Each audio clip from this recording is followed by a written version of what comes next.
Brazilian roster. I'm really looking forward to see what they can bring in this But it really comes down to the base building. A lot of these teams, either the pro players themselves are base builders, or they have base builders that are part of the kind of the roster. They're not the ones they're attacking, but they play a huge role. So have they built against the meta? Have they built against specifically those players that they know they're facing? So we'll have to keep an eye on that.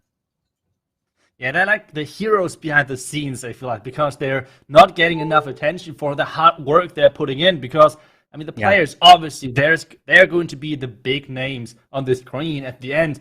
But the people who are putting the hard work behind the scenes in there I have huge, huge respect for that, especially being a player and a pro baseballer at the same time for some of those guys. This is just incredible to me, and having especially all of those time investment. I feel like a lot of viewers might do not know how much time actually is getting put into only one base to come up with that. It can take days, even weeks, to really make sure those bases are defending the entry, which you really want to defend. And it's not easy, especially in the current times where all of those players are getting better and better and better at what they're doing. And we see crazy recoveries as well, which sometimes it feels like should not really be possible. Yeah, so you have been building bases previously in the past. So you've played in tournaments like this, or you played in Worlds events. And I've got a question for you in terms of you're preparing for an event like this, and you currently know about the meta and everything. What is your main goal? Would you build a base if you were playing in this tournament this weekend? Would you build a base more against the meta or more against the team that you're facing at the moment? How would you weigh those two when you're in kind of that base building mode of trying to see what would be the best choice? I feel like in those competitions where you know in the beginning who you're going to face, I think that's totally fine that you're directly trying to defend this specific team. But at the end, when you're getting further into this double elimination bracket, it feels like it's really hard to predict versus the teams you're having to face. So I think all-rounder basis, even though it's hard to say. I mean, we know how hard it is to defend, so all-rounder basis is more like a gimmick name. But I think the first matches, you have specific bases versus your opponent, and then the match after that you have like more bases like in general. Okay, this base is good versus Lalo, this base is decent versus Queen Chargers, maybe. I think that would be the most common approach for most of those teams. Yeah, and we know that Queen Walker Stephanie, they are known for bringing a lot of the box-style bases, especially they've also brought bases in the previous World Championship, the box-style legend styles that have really kind of thrown their opponents for a loop because they, a lot, have pushed up high into the Legends League, which does provide a huge benefit because you don't have much time to plan. You only have the 30 seconds. So that really keeps them on their toes, while some other teams have not tried to push as high and they haven't done as well. So it really comes down to, are you able to react on the fly when something in your attack goes wrong? And we know these pros are definitely capable of doing it, but can they do it on this big stage here, which is the Clash of Clans World's Warmups, which is the first big event here of 2022. It's absolutely incredible. And I can't wait for the rest of the tournaments that are going to be coming for the rest of this year. Yeah, that's right. And I think we're about to enter this first match. The teams are ready for the plan. I mean, they have to plan some of their attacks, right? We need to give them some playing time. And we have something which we're seeing more and more often, which is the Super Dragons as one of the starting attacks, because it's not the most complicated attack strategy, which then gives more time for people which are taking later or going for those fancy Queen charges, for example. Yeah, with the Queen charges, it typically takes quite a bit of time, but we see the Super Dragons, they are a lot faster. So you could be very careful about, you don't have to be as worried about time because you can send your Super Dragons, Dragon Riders, whatever it may be, a little bit later in the raid, because what he's doing right now is these archers are trying to set up that funnel, grabbing those army camps with the blue cone off to the Archer Tower. Maybe he's going to try to path his heroes towards the Royal Champions because he wants to take out some of the stuff on the edge to force a little bit of a funnel. But here comes those Super Dragons straight near the town hall. He's not going with a blitz. He's starting off with that Stone Slammer, a very early awarded Eternal Tome. That's right, and he is having a lot of freezes then for the back end. But the important thing is with those air attacks, with those dragon attacks, is to take down those heroes, because this gives more power to your own heroes then not having to face the Baron King at the end. That's exactly what is waiting around that eagle. Super Dragons slowly, completely spread up, to be honest. And this means nothing is going for the core, especially that single Inferno Tower is staying alive, Corbin.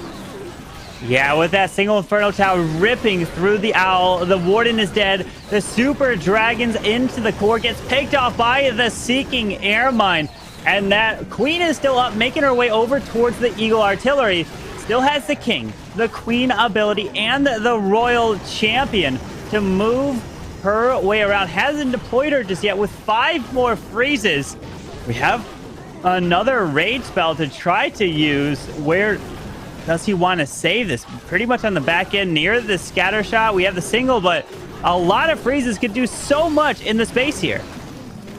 Yeah, that's right. The Royal Champion out getting set in, and it's all about the Queen, the defending Queen. How much damage can she do?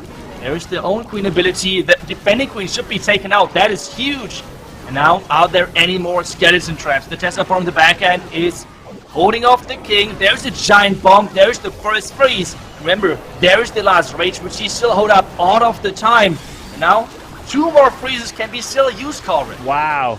Yeah, the Royal Champion can make her way to the backside. The Queen finally just goes down with about 30 seconds in the raid. It's going to come down to this Royal Champion. Uses the freeze onto the multi because the King is dying off. He needs that King to stay alive to help clean up the bottom side. He's got almost no health.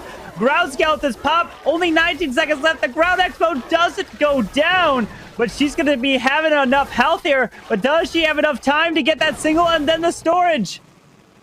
It's going to be so close. The freeze can be used. It's there. The unicorn is keeping the champion alive. This is not looking too bad, but the time is running out.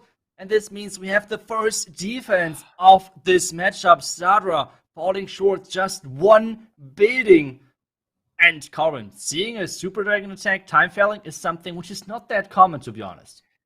Yeah, I talked about it right at the very start about having the time on your side when you come in with dragon type of attacks, but it just wasn't right there, unfortunately. You saw these Super Dragons really they got picked off in the core really early, but it was the power of the heroes that came in towards the end of that raid to help bring back the whole percentage, and unfortunately, fell short with that 1 building right there. And now Eltano is coming in with his first attack for V and Tompanai. And he's got a Lalo. And Tompanai, they are known for coming in with the Lalo attacks. They love to do these here. Yeah, and they're trying to send the blimp as far as possible in the direction of that eagle, trying to take down as many expos as well. Right behind that bomb tower, you know. Super Wizards do not like Bomb Towers. Bomb Tower is a bit too strong for them damage-wise. And he even triggers the Tornado Trap, which is another key trap now gone away. And this already is a lot of value for Eltano. One thing which we can already see from the beginning is like the defensive style. We have, so far, the Green Walker 70 team coming in with Legend-type bases. We see both of those scatters so close to the Town Hall to make sure that, well, maybe you're forcing really low percentage. Maybe you're forcing that really so important 1-star. And so far, the entry has worked great. Yeah, with this area taken down with that battle blimp, we've got the Queen easily taking out the Clan Castle. The Lava Hound does go down, but this Queen needs to make her way down to this bottom side, taking out all this value, and this is going to take a lot of time. We've got just under 1:50 seconds left in this raid as the Queen is taking out eventually these build-a-huts, making her way down there, but we have to see how many wall breakers. 2 wall breakers to potentially try to break all the way through to that town hall. I mean, did he want to get the blimp a little deeper in the bay? I mean, he got the eagle, he got that whole value there. Now the King's got his ability. It's going to be a long charge for this Queen, so time will be an issue as he tries to push his way in. Yeah, the King still with this ability is pushing even further. The Queen now with that ice golem. Is she going to go inside? He has another wall break to get towards that tunnel. There's the wall break coming in.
out of the Super Dragons and the Slammer, which is moving in. Yeah, that Stone Slammer is moving through to the right side now. Did pull Seeking Your Mind to hit a Super Dragon, but remember, that Warden Eternal Tome already went off, meaning he won't have it to protect the Super Dragons through the Town Hall Bomb and the Poison Spell effect. The Warden has been taken out now. Now it's been secured, and now he's continuing to try to make his way into the core, which he has a few Super Dragons in there, as he now has to come around the edge with his heroes. Yeah, the Tesla form at the top side is really making sure that this Royal Champ is having some trouble, and especially getting delayed so much. The core has been taken down, but now it's all about this defending Queen with the Eagle and the Expo and Scattershot combination. We know the big threat to heroes are defending heroes or Expos. And we have the King left, but so far, it's looking decent if he can keep the Royal Champion alive. Yeah, with one freeze still to use, Queen ability and Royal Champion ability to come to the bottom side. That King is a big threat, but remember, the King's on the pretty far bottom side, meaning that the heroes will encounter the King. Oh! But the Queen steps outside and not into the Ground Expo, loses the Super Dragon. And because of that, that Ground Expo is going to do way too much damage to this Queen, force her ability, and she probably will not be able to take this out. Yeah, the Unicorn is getting targeted as well, which means the Unicorn is not going to be able to keep that Queen alive, and that is going to be another defense. Those anti-2-star bases really make work at the moment, and Tompi and I have a lot of problems. High percentage, don't get me wrong, but if you're not getting those 3-stars in, it's still not going to be enough for that then. So, another defense, big shout out to their base building team.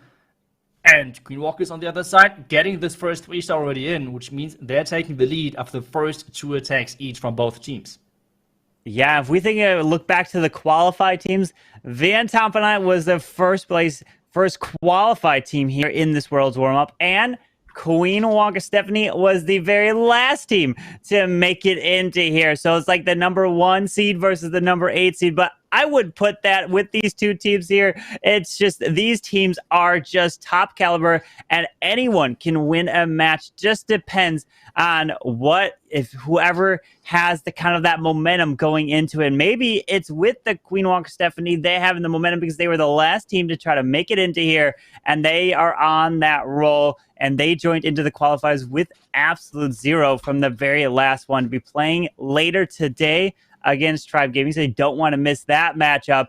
But man, so close there for Rigators. Very nice try for V and Tompanai. And can Queen Walkers Stephanie put up another triple in this war? We'll have to see.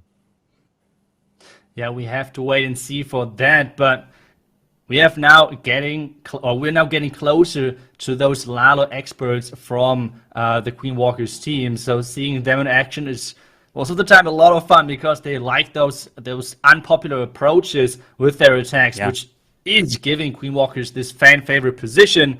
And we have Stars coming in, one of the Lalo experts I was talking about, and he is bringing quite a few of those skeleton spells. Yeah, quite a bit. He loves to use skellies to either provide distraction and protecting his heroes, or, well, I actually don't. Have you ever seen Stars do some sort of skelly donut? I actually don't think I've ever seen him do it. I've seen him use skellies to really keep his heroes alive for like the whole raid somehow. I haven't seen him do that, which I know he's more than capable of doing for sure. But he's starting off with the Queen. And is that a 1 healer Queen Walk assistance with the Unicorn down here? I mean, why not? He's going to keep this Queen alive to go through this whole bottom side and probably going to use some skeleton spells to help keep her alive. But there's the Invis. No! The Queen's ability was forced. Yeah, Queen ability is forced right away, and now it's all about this King tanking. They reckon funneling a little bit, pushing that King back inside, and there's now even the log launcher coming in. Healers staying barely alive, the first skeleton spells are getting used, and now he's doing the skeleton spells only for tanking purposes, making sure that those heroes are staying alive longer. Losing that Queen ability so early, that's definitely was not on his plan. No, not at all. Does use that freeze spell onto the single target Inferno because he wanted to keep that King alive into the core to provide that distraction. And out comes Yetis from that Log Launcher opens up a little bit of the core, but it didn't open up towards the multi-target just on the next level. With that Raw Champion coming off the right, now the RC is trying to clear this area, but we got a ground skeleton popping. Tesla's RC's ability goes off. Queen doesn't have her ability, but the Unicorn is actually still alive. Gonna try to heal up this Queen, but she won't make it much longer here after that. Now the Lalo is starting over near the Town Hall. Got to use that Warden Eternal Tome to protect these balloons, but the problem is there's that multi-target Inferno sitting right into the middle of this base.